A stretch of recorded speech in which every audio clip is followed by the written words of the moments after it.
My ex-boyfriend had the nerve to invite me to his wedding solely to flaunt his wealthy fiancée, thinking it would humiliate me. But what he didn't foresee was that my plus one would swiftly and decisively turn the tables in an utterly unexpected way, leaving every guest, and him, in complete shock and reeling from the unexpected twist of fate. Dylan, 30, and I, 22, met when we both worked part-time at Starbucks. I was still in college, trying to save enough money to finally move out of my parents' house, while he was busy paying off his student loans. His parents had a lot of debt because of their gambling, so they couldn't support him financially. At first, we bonded over our family stories, but it soon became clear that we really enjoyed each other's company. 2 years after graduation, I had saved enough to move out on my own. Dylan, however, was still struggling under the weight of his student loans and couldn't leave his parents' house. I invited him to move in with me, but because of his financial issues, he couldn't cover his share of the rent. I ended up paying 80% of the rent so that he only needed to handle 20%, and he agreed. We split the utility bills evenly.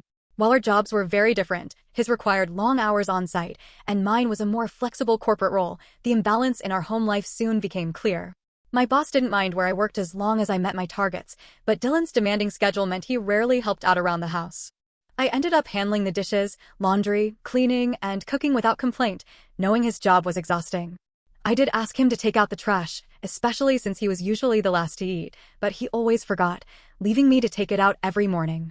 I remember one weekend, I rushed off to work, and when I returned, our home was a disaster. The kitchen counter was cluttered with overflowing dishes, empty food packets, and chocolate wrappers. The laundry was piled high, and the trash still hadn't been taken out. After a long, exhausting day, I was furious and tired, but I couldn't just rest knowing how messy everything was. I spent the entire day cleaning, hoping Dylan would notice and appreciate my efforts.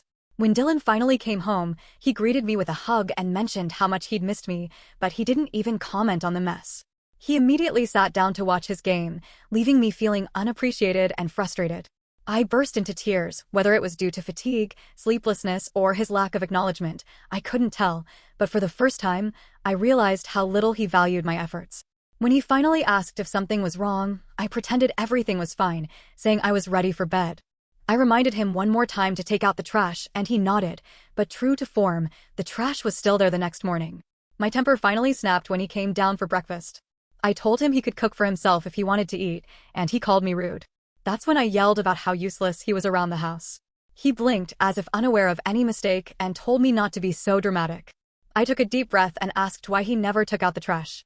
He simply said he forgot. Then I asked what he actually did around the house besides coming home to sit in front of the TV with a beer. He mumbled that he was always too tired after work and deserved his time to relax. I agreed he needed downtime, but reminded him that after work I'd cook for both of us, clean the house, do the laundry, and even iron his shirts for the week. The only thing I asked in return was that he take out the trash. Dylan then said he never expected me to do all of that, arguing that his job was challenging and that I, as his girlfriend, should be understanding and help him out. He even claimed that what he was doing wasn't a big deal since his mother had done the same for his father. That comment made me even angrier. I realized that despite all my hard work at home, I was allowing him to take advantage of me, even though we weren't married. I looked him straight in the eye and said I wasn't going to help him around the house anymore. I wasn't his mother, and we were equals. I told him he needed to cook his own meals, do his laundry, iron his own shirts, take out his garbage, and clean up after himself. Dylan's eyes widened in shock, and he began to protest, but I held up my hand to silence him. I added that if he couldn't pull his own weight, he'd need to pay 50% of the rent or find another place to live. Dylan was stunned and asked where this sudden change came from. I explained that I was tired of putting in all the work and not feeling appreciated. He tried to argue, but I left for work, feeling resolute in setting a firm boundary, a first for me. After that, I only cleaned up after myself. It was almost satisfying watching him scramble in the morning, searching for clean clothes or trying to iron his shirts, expecting me to handle his mess. When the dishes piled up and started to smell, I resorted to eating takeout so I wouldn't have to clean up in the kitchen. Dylan repeatedly tried to convince me that a good partner should take care of him, but I stood my ground. When rent day came, I paid only 50% and informed our landlord that Dylan was responsible for the rest. He stormed in, yelling that I should cover 80% as before, but I reminded him that his lack of appreciation meant I was done bending over backwards for him. Despite his excuses, he eventually paid his share. Throughout all this, he never apologized or acknowledged the effort I put into our home. It was disheartening that he never saw how right I was. In hindsight, I regret not recognizing his true colors sooner. Over the next few months, our arguments grew more frequent. Dylan started blaming me for everything and even tried gaslighting me into reverting to my old ways. I received a promotion at work, and that seemed to push him over the edge. One of our mutual friends, who was also my coworker, apparently filled him in on my promotion. That night, after one of our worst fights, Dylan returned home drunk, waking me up by yelling that he needed to talk. He had a terrible hangover from celebrating with my friends, but I asked if we could talk the next day. He insisted it was urgent, so I sat up, annoyed, and asked what was so important to disturb my sleep. In his drunken state, Dylan began telling me about meeting someone new at work. I recognized the woman he mentioned from one of his office parties. Her name was Bella, and she was only a few years younger than me. She was the daughter of a wealthy industrialist and only worked because her father insisted she gain some experience. Dylan said he was falling for her, claiming she was a real woman, unlike me. I listened with numb detachment. Part of me didn't even care anymore because our relationship felt more like a roommate situation than a romance. When he continued talking about his new infatuation, I interrupted him. I told him that I honestly didn't care if he saw someone else and that I was actually relieved. I suggested we break up amicably so he could move out as soon as possible. Dylan's expression shifted to one of disbelief, and he asked if I was jealous of Bella. I simply smiled and shook my head, saying I was glad he'd found someone new because now I wouldn't feel guilty about ending things. That angered him even more. He then questioned if my recent promotion had boosted my confidence in our breakup. I clarified that the promotion had nothing to do with our relationship. I just realized that we were no longer compatible as partners. We'd become nothing more than roommates, and I finally understood why he was looking for someone else. Dylan should have been pleased to hear what I had to say, but instead he started yelling at me. He ranted about how he despised modern women like me who proudly pursue their careers. According to him, Bella was a superior woman because her only goal was to get married and have kids. Despite his shouting, I remained calm and reminded him that every woman has unique priorities. Sure, Bella came from a wealthy background and might not value her career as much as I did, but I loved mine. I also told him that if he wanted someone like Bella, he should be with her. I insisted that we stop arguing and that he should move out as soon as possible. His eyes widened when he asked how I could afford the rent. I explained that I'd gotten a raise and could now cover the full rent without needing roommates. That only fueled his anger. He accused me of showing off and kept going on about how Bella was wealthier, even owning a house her father had bought for her. He ranted that I needed to change and be more submissive, sneering that men ultimately wanted a housewife, not a woman earning more than them. At that point, I told him to shut up. I was tired of fighting in the middle of the night. I gave him until the end of the month to leave, and in the meantime, he could sleep on the couch. I could hear his grumbling, but I ignored him and went back to bed. Over the next week, Dylan began packing and slowly moved his things out. I grew excited at the thought of finally having the whole place to myself. But on his last night, when I got home, I was stunned to see Dylan and Bella sitting together on our couch. I looked at him, puzzled, and he said that since it was his final night here, he wanted to show Bella around. I couldn't believe he had the nerve to bring another woman over without even asking, knowing full well I would be back. I didn't want to be rude to Bella since I believed she wasn't at fault, so I greeted her politely. To my surprise, she shot me a look of pure disdain and didn't acknowledge me at all. I chose not to take it personally and went to freshen up. Later, while I was making pasta in the kitchen, Bella came to grab some water. She stood there watching me for a minute, making me feel awkward. I asked if she needed anything, but she only returned that cold, contemptuous stare. Deciding to ignore her, I finished cooking so I could retreat to the bedroom and enjoy my meal in peace. After dinner, just as I was about to head downstairs, I overheard Dylan and Bella talking. Bella told Dylan how fortunate he was to have upgraded after dating someone like me. I froze in shock when I heard Dylan laugh in agreement. Then Bella asked him why he had ever fallen in love with me. That's when Dylan said something that shattered me completely. He admitted that he'd used me because I was so gullible, paying for our dates and lending him money back in college. He even revealed that I had been paying more than half the rent for years, which let him save a lot of cash. I couldn't believe what I was hearing. I'd always suspected he exploited my kindness, but I never imagined it had been happening from the very start. Bella and he then continued to mock our relationship in every possible way. I felt like bursting into tears from humiliation, but I didn't want them to see me break down. Instead, I quietly retreated upstairs and spent the rest of the night silently crying into my pillow. The next morning, when I woke up, Dylan and Bella were gone. He had taken his last belongings and officially moved out. Wandering through the house, I realized I was finally free. I can't even describe how light and joyful I felt knowing he was out of my life and this space. I cried tears of happiness and danced around before setting out to clean every corner to erase any trace of him. In the weeks that followed, I truly enjoyed living on my own and stopped caring about what Dylan and Bella had said. Everything was fine, until 2 months later when a mutual friend at work told me Dylan was marrying Bella. I was shocked. It all seemed so sudden. Our friend even showed me their engagement photos, and they looked very happy together. While I felt a twinge of sadness for how Dylan had used me all those years, I also knew I'd never been content with him anyway. So, deep down, I was glad he'd found someone to make him happy.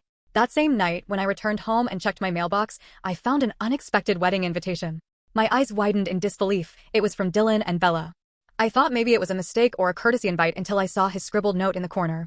It read, "I want you to attend my wedding so you can witness the grand life I'm about to have with Bella." Slowly, I realized he had invited me just to flaunt his new marriage, his wealthy partner, and his newfound success. I took a deep breath, trying to understand why he'd send me such an invitation after all I'd done for him. All the pent-up anger and frustration bubbled over, and I knew I had to get petty. I RSVP'd yes with a +1. A plan began to form, and I was determined to make Dylan regret ever inviting me.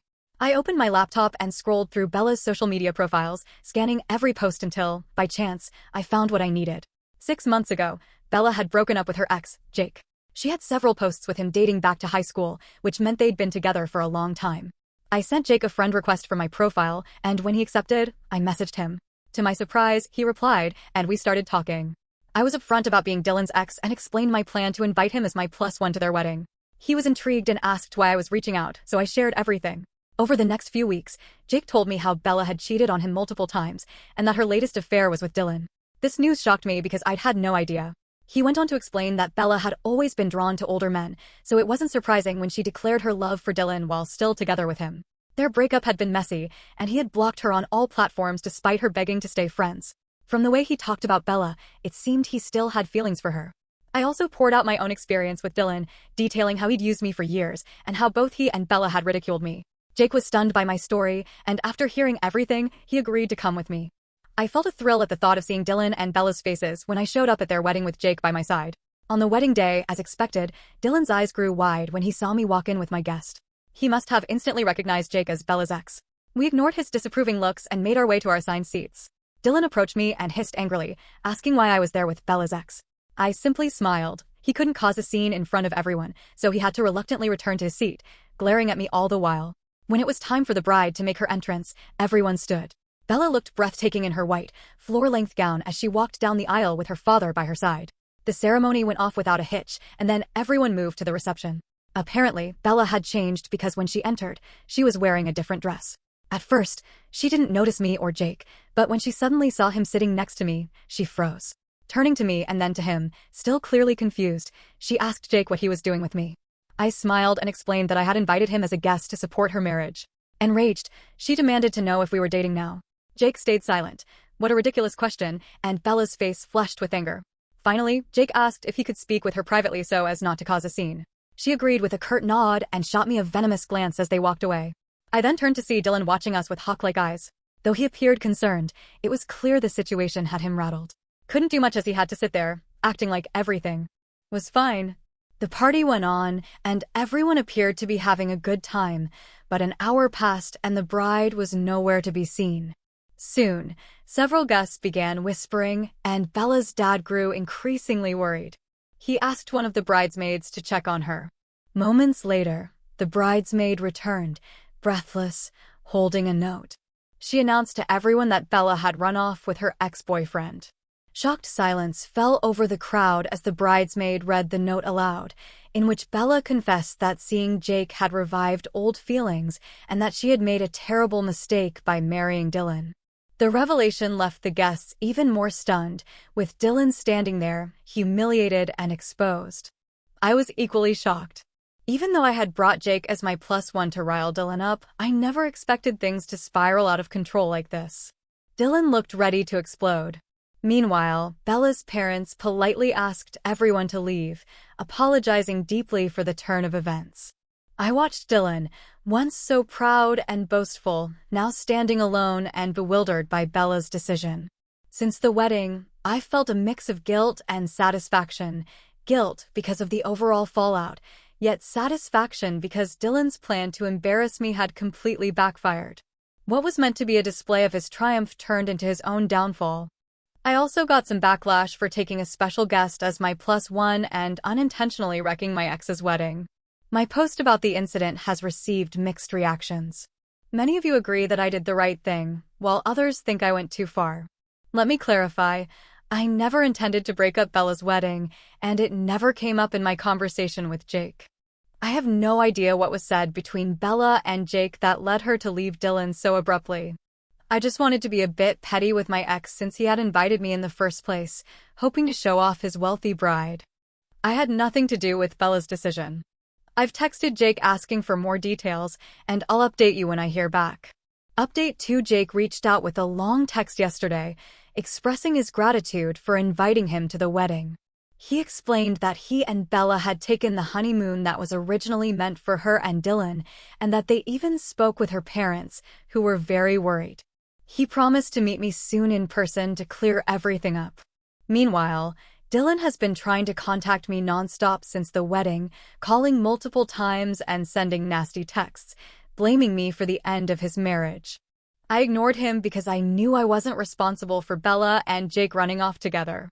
Today, Dylan showed up at my doorstep, expecting me to be home for the weekend. At first, I refused to open the door, telling him to leave, but he insisted he wouldn't go until he had a word with me. I cracked the door open and told him he wasn't welcome inside, so he could vent all he wanted from outside. Dylan started yelling that I had ruined his life. Apparently, he had already quit his job, thinking that marriage to someone as wealthy as Bella meant he'd never work again. He angrily demanded to know why I ever brought Jake to the wedding. By then, I was getting really upset with his blame, so I finally told him that I had overheard everything that night. His eyes widened when I revealed I knew he'd use me to cover his rent and even pay for our dates throughout our years together. I reminded him that I did those things because I loved him, yet he never respected me.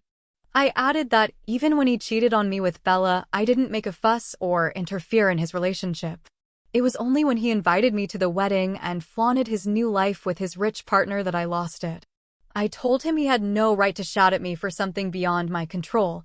Bella was an adult who chose to leave him, so his anger should be directed at her. Hearing this, Dylan started yelling back that it wasn't his fault I was too naive to see his manipulation all those years, insisting that I shouldn't hold him responsible for the past. I scoffed as he rambled on about how Bella was meant to transform his life and that he could have had it all. Finally, he boasted about how hard he had worked to charm and seduce Bella and that I had ruined his chance. His words were so repulsive that I refused to listen any longer, and I warned him to leave my property immediately, or I'd call the police. He dared say I'd never do that, so I pulled out my phone right then. He backed off a few steps and told me not to overreact since he was leaving anyway. I shut the door behind him, vowing that it would be the last time I saw him. Since that day, I've blocked him everywhere and informed my family. I'm even planning to change my house locks and install a door camera so that if he ever comes back, I can document his behavior and file an official complaint.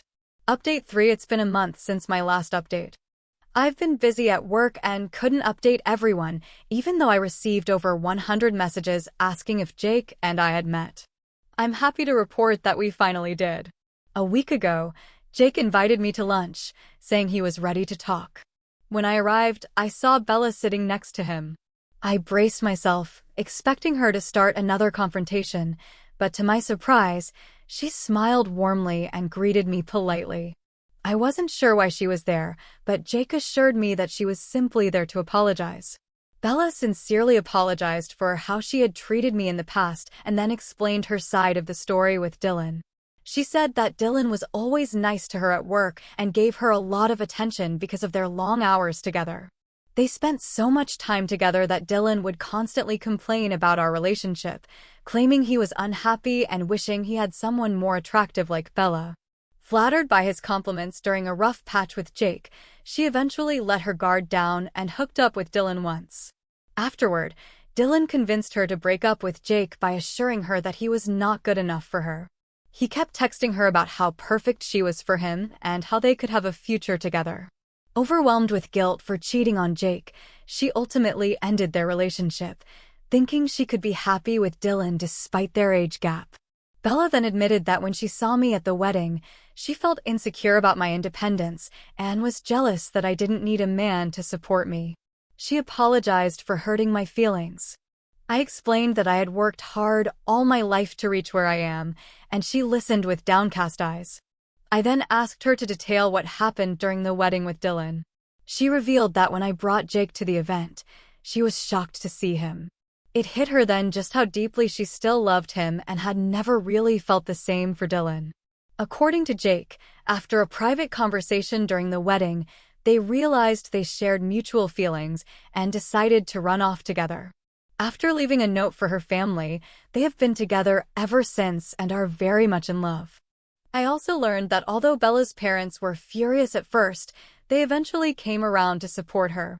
She plans to file for an annulment with Dylan soon. Even though it still doesn't sit entirely right with me, I find some solace knowing that at least two people are happy after the chaos. I could see how happy Bella and Jake were together. We had lunch, chatted a bit more, and then went our separate ways. Since that conversation, I haven't spoken much with either of them, nor do I wish to be entangled in their drama again. I plan to focus on myself and continue working hard. As for Dylan, I hope he eventually learns from his mistakes and stops chasing partners solely for their wealth.